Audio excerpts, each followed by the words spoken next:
on n'est pas alarmiste, on est alarmant. Il faut bien différencier les deux.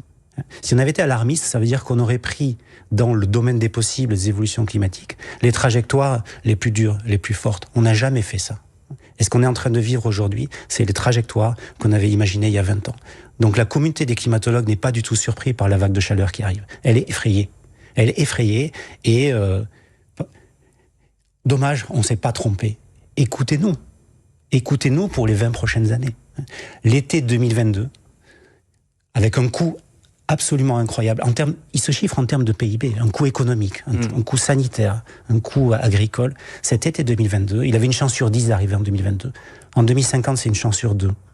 En 2070, dans une France à 4 degrés, l'été 2022, ça sera un été froid.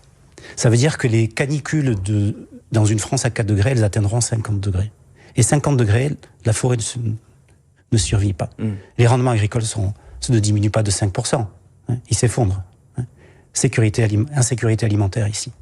Donc, voilà, ces chiffres-là, c'est les données géophysiques. On peut pas négocier. C'est pour ça qu'il faut vraiment diminuer nos émissions de gaz à effet de serre. Et ça justifie le fait, ce que j'ai dit au départ, on ne s'adapte pas sans casse à ce changement climatique.